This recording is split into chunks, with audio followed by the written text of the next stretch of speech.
Hello dear students, इस video में हम डिस्कस करने जा रहे हैं बिहार बोर्ड फाइनल एग्जामिनेशंस का क्लास 12th केमिस्ट्री का टॉप 15 ऑब्जेक्टिव क्वेश्चंस। ओके, तो चलिए डिस्कशन स्टार्ट करते हैं। तो पहला क्वेश्चन है हमारा, विच of the following is an example of crystalline solid. अब देखिए, मैं बार बार बोलता हूँ आपको कि crystalline solid and amorphous solid. Okay, अगर आप एनसीईआरटी में देखिए तो इसके लॉट्स ऑफ एग्जांपल दिए हुए हैं। अगर आप वो टाइप्स ऑफ क्रिस्टलाइन सॉलिड में जाएंगे, ओके, क्रिस्टलाइन सॉलिड का टाइप्स का एक टेबल बना हुआ है, आप देखिएगा सॉलिड स्टेट चैप्टर में, उसके सारे एग्जांपल्स आप याद कर लो। ओके, उससे आपको क्वेश्चंस देखने को मिलेंगे ही मिलेंगे। ओके, या तो आपको दिया जाएगा क्वेश्चन कि नॉट अ क्रिस्टलाइन सॉलिड या क्रिस्टलाइन सॉलिड। देखिए ये भी क्वेश्चन सेम उसी तरह का है।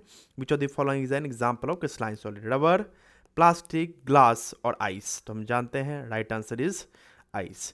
चलिए नेक्स्ट क्वेश्चन की तरफ हम लोग मूव करते हैं। क्वेश्चन हमारा कहता है the number of atoms in face centred cubic unit cell. तो हम लोग ये जानते हैं 1 2 का 4। ओके, 1 2 का 4। मैं बोलता हूँ हमेशा आपको एक ट्रिक कि आपने वो गाना सुना होगा, ए जी ओ जी लो जी सुनो जी, जो कहता हूँ मैं तुम भी करो जी। 1 2 का 4 और 4 2 का 1। My name is Lakhan. तो सी सी में 1, बी सी सी 2 और एफ सी सी यानी कि 4। तो यहाँ पे पूछा गया है एफ सी सी, तो इस कंडीशंस में क्या होगा? Right answer is option number C. चलिए नेक्स्ट क्वेश्चन पूछा जा रहा है कि the structure of NaCl crystal. ये सीधा हम लोग जानते हैं फेस सेंटर्ड होता है। इस तरह के क्वेश्चंस भी आपको अक्सर देखने को मिल जाते हैं। चलिए नेक्स्ट क्वेश्चन की तरफ मूव करते हैं हम लोग कि क्वेश्चन पूछा जा रहा है, in which of the following types of solution the process of osmosis would not take place. Okay, options दिए हुए हैं isotonic solution, hypotonic solution, hypertonic solution and all of these. तो अब ऐसे कंडीशंस में आप जानते हो कि हाइपरटोनिक सॉल्यूशंस और हाइपोटोनिक सॉल्यूशंस ये दोनों क्या होते हैं। तो आप याद कीजिए कि अगर आपका बीच में एसपीएम लगा हुआ है, इस तरह से आपको इधर सॉल्वेंट है और इस साइड मान लीजिए सॉल्यूशन है, तो आप जानते हो कि हाइपरटोनिक सॉल्यूशन में द कंसंट्रेशन जो होता है आपको सॉल्यूट का, तो सॉल्यूट का कंसंट्रेशन क्या होता है? हाई होता है। जबकि हाइपोटोनिक सॉल्यूशन में क्या होता है कि सॉल्यूट का कंसंट्रेशन क्या होता है? लो होता है। तो ये पूरा का पूरा बात जो है आपको किया जाता है ऑस्मोसिस प्रोसेस के ही अंतर्गत, बट आइसोटोनिक में ऐसे बात नहीं है। तो option A is the right answer. चलिए नेक्स्ट मैं एक बात और आपको सजेस्ट कर दूं, isotonic solutions, hypertonic solution, hypotonic solutions, इसके डेफिनेशंस भी आपको 1 मार्क्स में पूछे जाते हैं, 2 मार्क्स में आपको देखने को मिल सकते हैं। चलिए नेक्स्ट क्वेश्चन पूछ रहा है, the relative lowering of vapour pressure of a solution containing a non volatile solute is directly proportional to the mole fraction of solute. This statement is known as, हम लोग सीधा जानते हैं रॉड्स लॉ। ओके, हमेशा मैं बोलता हूँ rods law, Henry's law, ये दोनों लॉज आपको हमेशा याद होने चाहिए। डायरेक्ट आपको लॉज लिखने से भी क्वेश्चंस आ जाते हैं। चलिए नेक्स्ट क्वेश्चन पूछा जा रहा है, the van't Hoff factor of a solute which does not dissociate और associate in a solution. Okay, ये इस तरह के क्वेश्चंस हमने लास्ट वीडियो में भी किया था। जैसे कि मान लीजिए ग्लूकोज है C6H12O6। ओके, ये डिसोसिएट नहीं हो रहा है या एसोसिएट नहीं हो रहा है, ऐसे भी कोई मॉलिक्यूल जो डिसोसिएट एसोसिएट नहीं होते हैं उसके वेंटॉफ फैक्टर 1 के इक्वल होता है। That means 1 is the right answer. Next question पूछा जा रहा है, which one of the following deposit at cathode on electrolysis of molten NaCl। हम लोग इस तरह का क्वेश्चन लास्ट डिस्कस कर चुके हैं। NaCl से कुछ ज़्यादा ही प्यार है NaCl के इलेक्ट्रोलाइसिस से। कैथोड पे कौन बनता है और एनोड पे कौन बनता है? तो कैथोड पे बनता है सोडियम और एनोड पे बनता है क्लोरीन। ओके, चलिए नेक्स्ट क्वेश्चन की तरफ हम लोग मूव करते हैं। क्वेश्चन कर रहा है, विच of the following is the correct equation represent Faraday's first law of electrolysis. हम लोग जानते हैं कि Faraday's first law of electrolysis क्या कहता है? कहता है आपको the mass of a substance deposit और लिबरेट एट द इलेक्ट्रोड्स के ऊपर जो मास डिपोजिट होता है, हमने देखा है इलेक्ट्रोलाइसिस में इस तरह के काम है, इस तरह के टर्म्स के डिपोजिट होता है, वो डायरेक्टली प्रोपोर्शनल होता है क्वांटिटी ऑफ चार्ज। यानी कि हम कह सकते हैं कि M equal to mass is directly proportional to Q charge, यानी कि चार्ज जितना इलेक्ट्रिसिटी पास हुआ है उसके।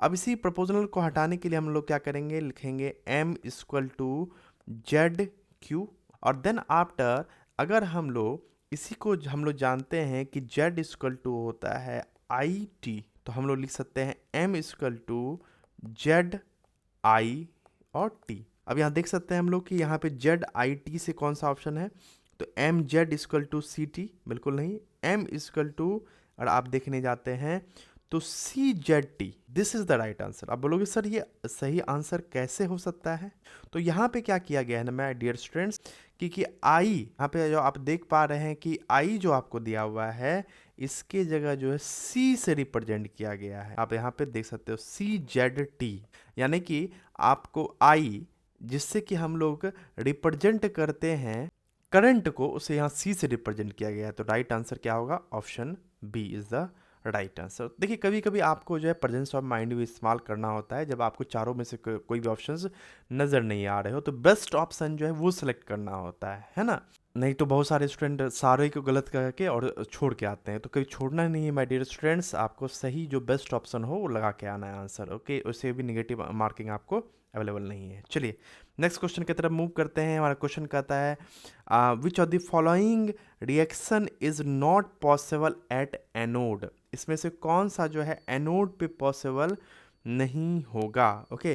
तो अगर इस क्वेश्चन को आप देखने के लिए जाते हैं तो हम लोग जानते हैं कि एनोड के ऊपर क्या होता है, ऑक्सीडेशन, और कैथोड के ऊपर क्या होता है, रिडक्शन। तो चलिए हम लोग देखते हैं कि कौन से रिएक्शन में ऑक्सीडेशंस हो रहा है। जिस रिएक्शन में ऑक्सीडेशन होगा वही एनोड पर होगा। तो पहला है हमारा Cr से, देखिए आपको Cr2O72 माइनस है, इससे Cr बना है, यानी कि ऑक्सीजन रिमूव हुआ है, ओके। अब ऑक्सीजन रिमूव हुआ है इसका मतलब क्या है, यहाँ पे रिडक्शन हो रहा है, ओके, रिडक्शन हो रहा है। यहाँ पे देखिए F2 से जो है F माइनस बना है। अब यहाँ देखिए अगर आप इसे देख सकते हैं तो F2 ओके से F माइनस चेंज हुआ है।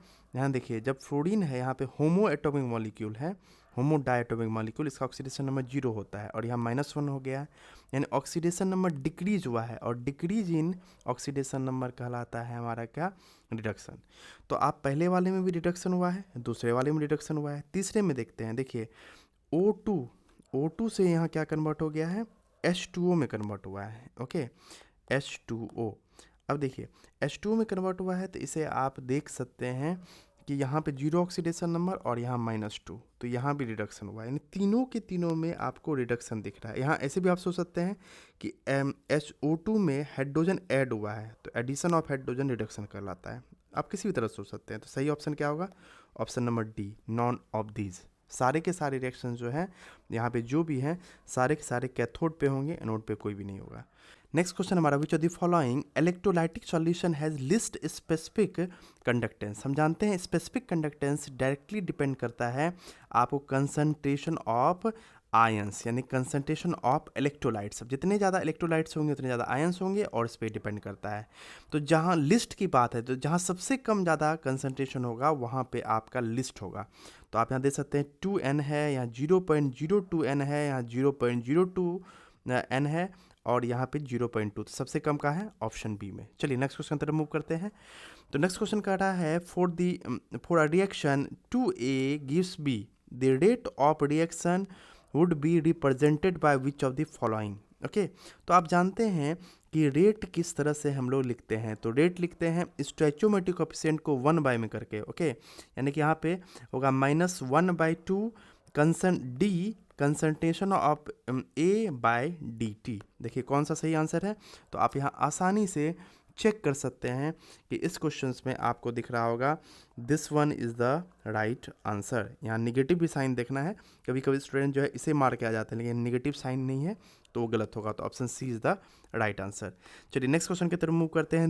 नेक्स्ट क्वेश्चन कहता है the rate constant of a reaction depends upon which of the following. अब देखिए आपने पढ़ा होगा फैक्टर्स अफेक्टिंग रेट कांस्टेंट, तो ऑप्शन से temperature, mass, weight and time. तो हम लोग अच्छी तरह से जानते हैं ये टेम्परेचर पर डिपेंड करता है। हमने अर्हेनियस इक्वेशंस में सीधा ये चीज़ देखा है। आपने अर्हेनियस इक्वेशन में पढ़ा है K = A e⁻ EA/RT। आप यहाँ देख सकते हैं ये T टेम्परेचर, T फैक्टर्स है जो आपको सीधा का सीधा केस को क्या करता है, अफेक्ट करता है। इसमें से आपको ना तो वेट है, ना टाइम है, ना ही मास है।